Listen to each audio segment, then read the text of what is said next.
جامع صدیق یا پہنچنا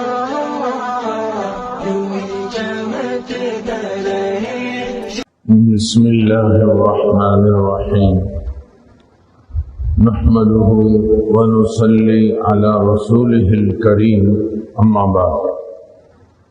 شریعت نے جن کاموں کو کرنا لازم قرار دیا ہے اور ان کے نہ کرنے پر سخت وعید ہے، ان کاموں میں سے ایک کام قربانی ہے۔ قربانی کرنے پر جہاں فضائل ہیں وہاں نہ کرنے پر وعید بھی ہے۔ قربانی کس شخص پر واجب ہے؟ تو اس سلسلے میں ایک اہم بات یہ ذہن میں رہنی چاہیے کہ قربانی مسلمان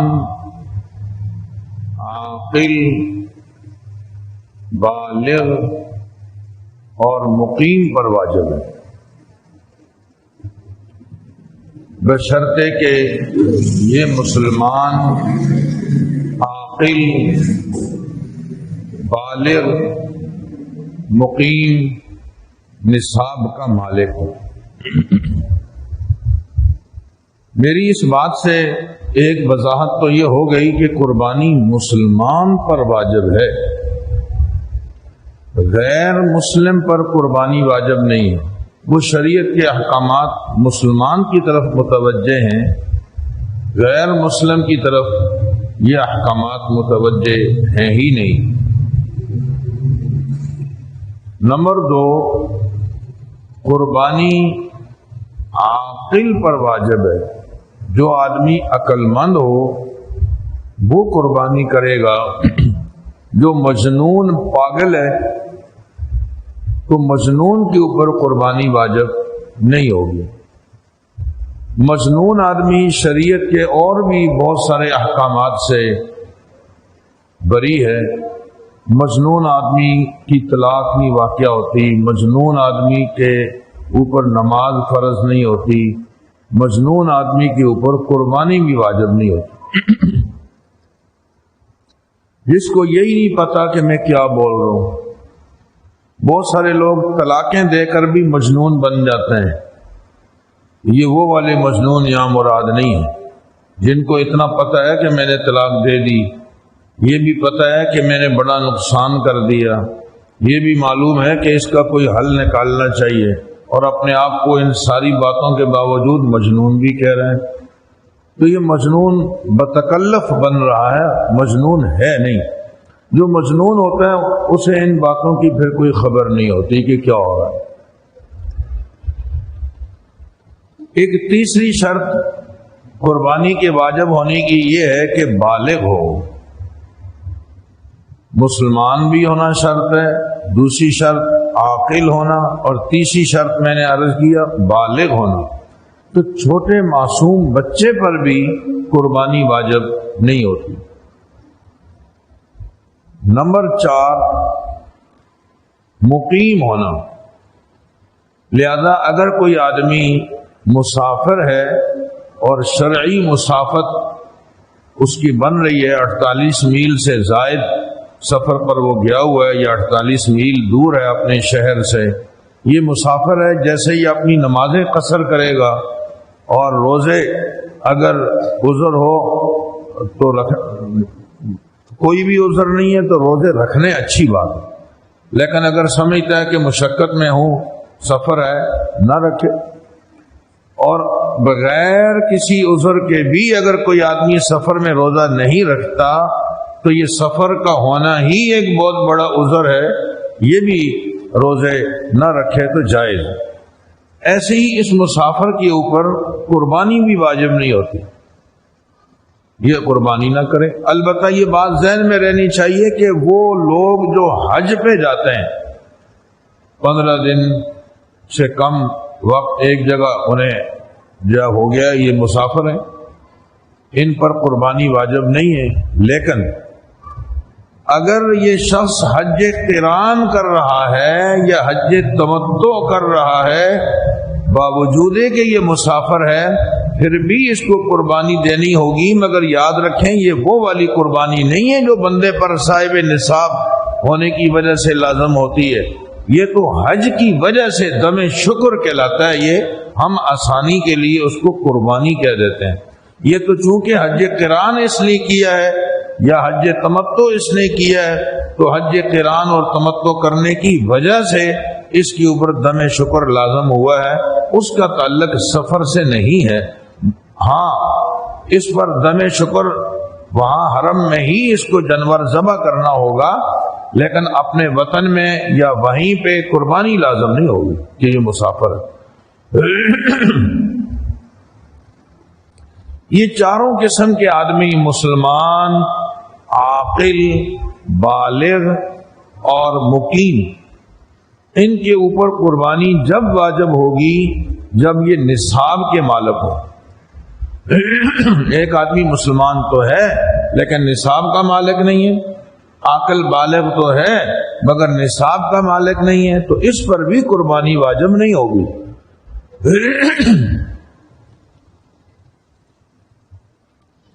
قربانی کا نصاب، اتنی بات تو ذہن میں رہے کہ جو زکوٰۃ کا نصاب ہے، سونا، چاندی، نقدی، مال تجارت، اگر یہ چیزیں 52.5 تولہ چاندی کی مالیت کے برابر اس کے پاس ہیں، 2 یا مکس مال 52.5 تولہ چاندی کی مالیت کے برابر بن رہا ہے، اس پر قربانی واجب ہوگی۔ مگر زکوٰۃ میں ایک بات یہ ہوتی ہے کہ سال گزرنا چاہیے، قربانی میں سال کا گزرنا شرط نہیں ہے۔ اگر قربانی کے ایام میں یہ 52.5 تولہ چاندی کی مالیت کے برابر مالیت رکھتا ہے، 1 لاکھ تقریباً 5,000 کے لگ بھگ، مارکیٹ میں 52.5 تولہ چاندی کی مالیت معلوم کر لینی چاہیے۔ رمضان شریف میں تو 1 لاکھ اور 2-3 ہزار روپے تھے۔ تو اگر یہ حج کے اس میں قربانی کے ایام میں 52.5 تولہ چاندی کی مالیت کے برابر اس کے پاس نصاب ہے، اگرچہ سال نہیں گزرا، جب بھی اس پر قربانی واجب ہوگی۔ ایک اور بات، زکوٰۃ میں تو یہ بات ہوتی ہے نا کہ ضرورت کی اشیاء پر زکوٰۃ نہیں آتی۔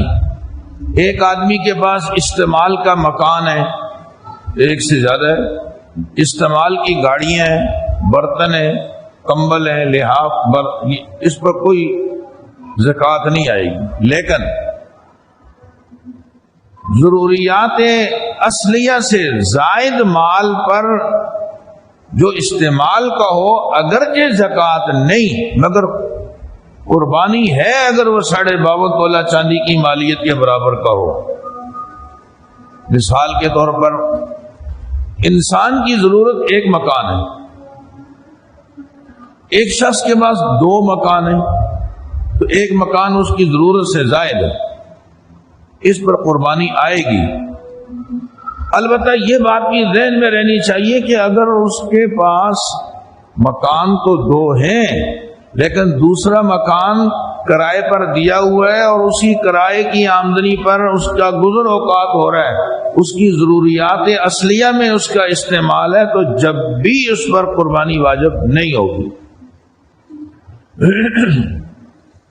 گاڑیاں 2 ہیں، آدمی کی ضرورت ایک گاڑی سے پوری ہو جاتی ہے، لیکن اگر اس نے استعمال کے لیے 2 گاڑیاں رکھی ہوئی ہیں تو زکوٰۃ تو نہیں آئے گی، لیکن دوسری گاڑی اس کی ضروریات اصلیہ، حاجات اصلیہ سے زائد ہے، تو اسے چاہیے کہ اب وہ قربانی دے، کیونکہ ایک گاڑی اس کی زائد اس کے پاس موجود ہے۔ اگر یہ دوسری گاڑی کرائے پہ لگی ہوئی ہے اور اسی کی آمدنی سے گھر کے تمام مصارف پورے کیے جا رہے ہیں، اس کے علاوہ اس کے پاس کوئی ذرائع آمدنی نہیں ہے، تو گویا یہ گاڑی ضروریات اصلیہ اور حاجات اصلیہ سے زائد نہ ہوئی نا، تو اس لیے اس پر بھی قربانی واجب نہیں ہوگی۔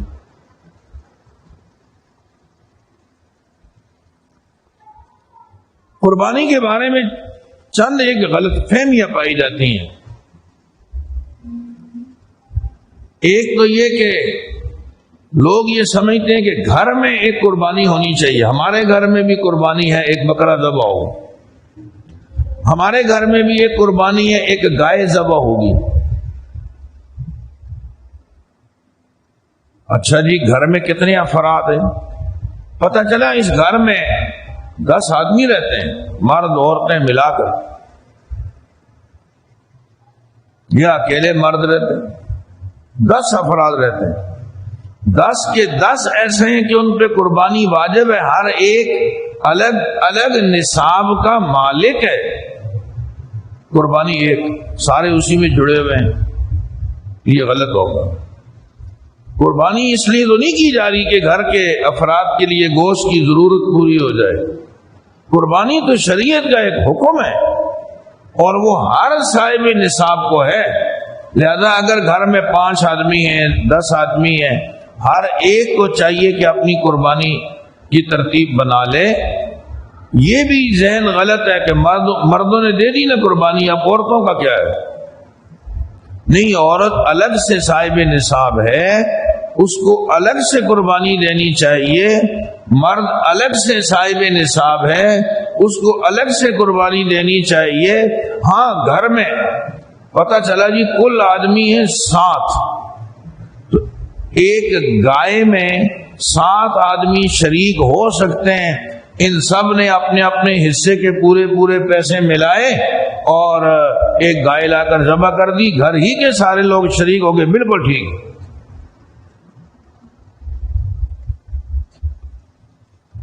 لیکن گھر میں آدمی تو ہیں 7 اور آپ ایک بکرا ذبح کر رہے ہیں، تو سارے ہی اس میں شامل ہو گئے.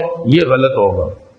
گھر میں آدمی ہیں 10، سب پہ قربانی واجب ہے، اور آپ نے ایک گائے خریدی اور سارے اس میں شامل ہو گئے. یہ غلط ہوگا. ہر ایک کو اپنا نظم دیکھنا چاہیے کہ ہم افراد کتنے ہیں، ہمیں قربانی کتنی دینی چاہیے. ایک دوسری غلط فہمی یہ ہوتی ہے کہ جی ہم پہ قرضہ ہے. صحیح ہے، اگر ایک آدمی مقروض ہے، فرض کرو اس کے اوپر 1,00,000 روپیہ قرضہ ہے، اور اس کے پاس جو حاجات اصلیہ اور ضروریات اصلیہ سے زائد رقم ہے وہ 3,00,000 روپیہ ہے. بھائی 1,00,000 روپیہ قرضے میں دے دو، 2,00,000 تو پھر بھی بچ رہے ہیں. آپ صاحب نصاب ہو، آپ کو قرضے کی رقم نکال کے بقیہ رقم کو دیکھنا چاہیے. اگر وہ 52.5 تولہ چاندی کی مالیت کے برابر ہے تو آپ کو قربانی دینی چاہیے، اور یہ قرضے کو بہانہ بنا کر قربانی سے جان نہیں بچانی چاہیے. ایک تیسری غلط فہمی یہ ہوتی ہے جی ابھی ہم نے بچوں کی شادی کرنی ہے، ابھی مکان خریدنا ہے، اور ابھی فلاں کام کرنا کیا نہیں، تو رقم آپ کے پاس موجود ہے، تو اس طرح کے بہانے بنا کر بھی آدمی کو قربانی میں تاخیر نہیں کرنی چاہیے. یہ بالکل ایسا ہی ہے جیسے کہ لوگ حج کے حوالے سے بھی، میں صاحب نصاب تو ہوں لیکن میرے ذہن میں یہ ہے کہ میں والدہ کو بھی ساتھ لے جاؤں، اس کے پیسے جمع کر رہا ہوں. میرے ذہن میں یہ ہے کہ میں بیوی کو بھی ساتھ لے جاؤں، اس کے پیسے جمع کر رہا ہوں. پتہ چلا کہ اس کے پیسے جمع کرنے کی نوبت ہی نہیں آئی، خود بھی دنیا سے چلا گیا. من اراد الحج فلیعجل، حدیث میں ہے جس نے حج کا ارادہ کیا جلدی کرے. اور یہ بہانے بنانا کہ یہ کر لوں وہ کر لوں، نہ بیٹے کی شادی ہوئی، پیسے وہاں بھی نہیں لگے، مکان بھی نہیں خریدا، اور دیگر جو الٹے ٹیڑھے ذہن میں مسائل گھڑ رکھے تھے ان کا بھی حقیقت سے کوئی تعلق نہیں. اس کو چاہیے کہ خود صاحب نصاب ہے، بس نکل جائے. یہ فریضہ ادا کرنا ہے، یہ کوئی یار دوستیاں تھوڑی پالنی ہے، تعلقات تھوڑی پالنے. بیوی کی وجہ سے فرض حج میں تاخیر کرنا، والدین کی وجہ سے فرض حج میں تاخیر کرنا یہ جائز نہیں ہوگا. یہ تو ایسے ہی ہو گیا جیسے میں نماز نہیں پڑھتا ہوں کیونکہ میری والدہ کی طبیعت ٹھیک نہیں ہے، جب وہ صحت مند ہو جائیں گی وہ نماز شروع کر دیں گی تو میں بھی شروع کر دوں گا. یہ تو کوئی بات نہ ہوگی. قربانی کے حوالے سے ایک چوتھی غلط فہمی یہ پائی جاتی ہے، یہ دین دشمن لوگوں نے پھیلائی ہے یہ بات، اور جی اتنے جانور ذبح کرنے کا کیا فائدہ، غریبوں کی مدد کرو، آپ غریبوں کی مدد کیجئے، ان کے گھر نہیں ہے، ان کے پاس کھانے پینے کی اشیاء نہیں ہے، تو یہ بات ذہن میں رہنی چاہیے کہ قربانی ہم غریبوں کی مدد کے لیے نہیں کرتے، غریبوں کی مدد کے لیے شریعت نے ہمیں زکوٰۃ، صدقات، خیرات کا حکم دیا ہوا ہے، وہ مستقل عبادت ہے کہ آپ زکوٰۃ کے ذریعے سے غریبوں کی مدد کیجئے، صدقات خیرات کے ذریعے سے غریبوں کی مدد کیجئے۔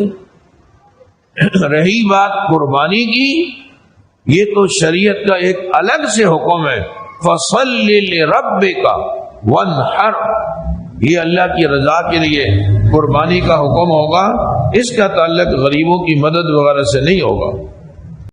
قربانی میں اصل جانور کو ذبح کرنا ہی شامل ہے۔ حیرت کی بات یہ ہے کہ ان لوگوں کو قربانی اور حج ہی نظر آتا ہے، حج نہ کریں غریبوں کی مدد کریں، قربانی نہ کریں غریبوں کی مدد کریں۔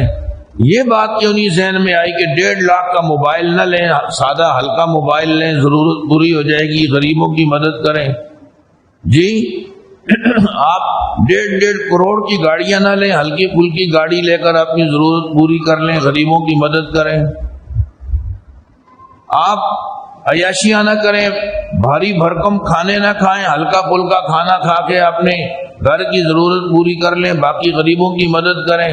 تو اپنے کھانوں میں، اپنی گاڑی میں، اپنے مکان، رہن سہن، کپڑے، ان تمام چیزوں میں غریب یاد نہیں آتے۔ مسلمانوں کے حج میں، مسلمانوں کی قربانی میں ان کو غریب یاد آ جاتے ہیں۔ یہ غریب نہیں یاد آئے، یہ اسلام کی دشمنی نکالنے کا ایک موقع ملا ہے تو یہ جملہ ڈال دیا جی غریبوں کی مدد کریں۔ حقیقت یہ ہے کہ جو شریعت نے جو حکم دیا ہے بس اسی میں خیر ہے۔ رسول اللہ صلی اللہ علیہ وسلم نے کثرت کے ساتھ حج عمرہ کرنے کے فضائل بیان فرمائے، صحابہ نے اس پہ عمل کیا، تو کرنے چاہیے، غریبوں کی مدد بھی کرنی چاہیے۔ قربانی کا شریعت نے حکم دیا، کرنی چاہیے، غریبوں کی مدد بھی کرنی چاہیے۔ لیکن نماز پڑھ لیتے ہیں روزے کی جگہ، حج کر لیتے ہیں، روزہ نہیں رکھتے۔ اور بھئی یہ عبادات ایک دوسرے کے قائم مقام نہیں ہے۔ روزہ مستقل عبادت ہے، حج مستقل عبادت ہے، زکوٰۃ مستقل عبادت ہے، جیسے یہ عبادات ایک دوسرے کے قائم مقام نہیں ہو سکتی، تو قربانی کے اندر بھی قربانی غریبوں کی مدد کے قائم مقام نہیں ہو سکتی۔ غریبوں کی مدد کے لیے الگ حکم ہے، زکوٰۃ، صدقات، خیرات وہ کرو، اور ادھر قربانی کا الگ حکم ہے، اس کو اس کے ساتھ نتھی نہیں کرنا چاہیے۔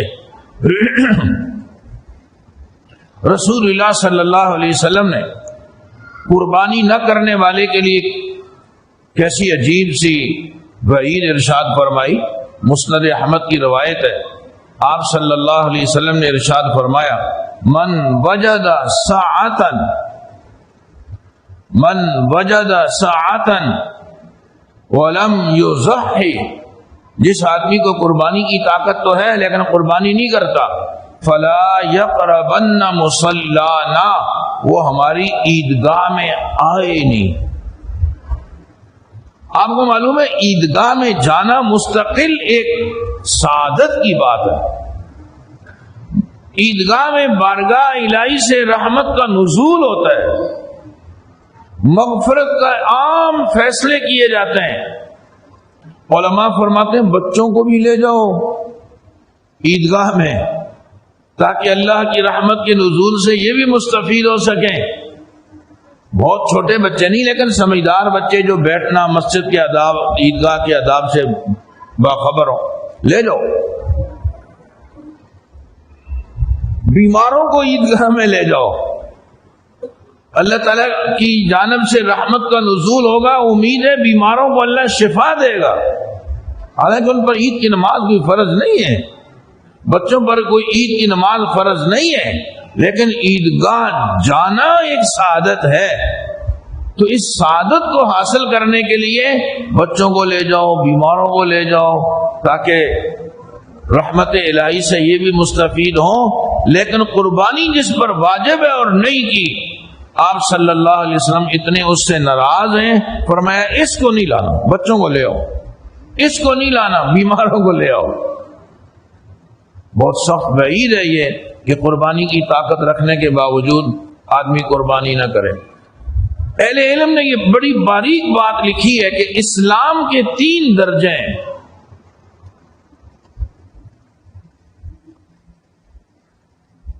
نمبر 1 مجاہدہ، نمبر 2 مشاہدہ، اور نمبر 3 نذرانہ۔ سب سے پہلے مجاہدہ، محنت، کوشش۔ اللہ تعالیٰ نے رمضان شریف میں خوب مجاہدہ کروایا، کھانا چھوڑ دو، پینا چھوڑ دو، جی رات کو دیر تک جاگو، اللہ کا قرآن تراویح میں سنو، تہجد پڑھو، روزہ رکھو، مجاہدہ کروایا۔ اور ہم دیکھتے ہیں کہ سال بھر میں عبادات میں اتنا مجاہدہ نہیں جتنا کہ رمضان شریف میں۔ اب اس مجاہدے کے بعد آؤ اب مشاہدے کی طرف۔ ادھر رمضان ختم، شوال کا چاند نظر آنے کے ساتھ ہی لو بھئی حج کے مہینے شروع ہو گئے۔ اب آؤ ہم تمہیں اللہ کے گھر کا دیدار کرائیں، یہ مشاہدہ ہے۔ اس مجاہدے کے بعد مشاہدہ نصیب ہوگا۔ حاجی کو چاہیے کہ احرام باندھنے کے ساتھ ہی سوچے گویا میں کفن باندھ کر اس دنیا سے جا رہا ہوں، اور جب اس ملک سے نکل کر دوسرے ملک میں جائے تو یہ سمجھے جیسے میں دار فانی سے نکل آیا ہوں، اور بیت اللہ کا طواف اور میدان عرفات کی حاضری کو یہ سمجھے کہ جیسے میں میدان محشر کا منظر دیکھ رہا ہوں، اب اللہ پاک کا دیدار ہوگا۔ یہ بیت اللہ کا دیدار معمولی چیز نہیں، سمجھو جیسے آپ اللہ کا دیدار کر رہے ہو۔ جب بیت اللہ کے طوافوں میں ایک طواف کا نام ہی طواف زیارت ہے، ادھر مجاہدہ ہوا، ادھر مشاہدہ ہوا۔ والذین جاہدوا فینا، یہ مجاہدہ ہے۔ لنہدینہم سبلنا، یہ مشاہدہ ہے۔ اور جب کوئی آدمی کسی سے ملنے جاتا ہے نا، اس کی شان کے مطابق، جس کو آپ ملنے جا رہے ہو اس کی شان کے مطابق آدمی کوئی نذرانہ بھی تو پیش کرتا ہے۔ یہ قربانی وہ نذرانہ ہے۔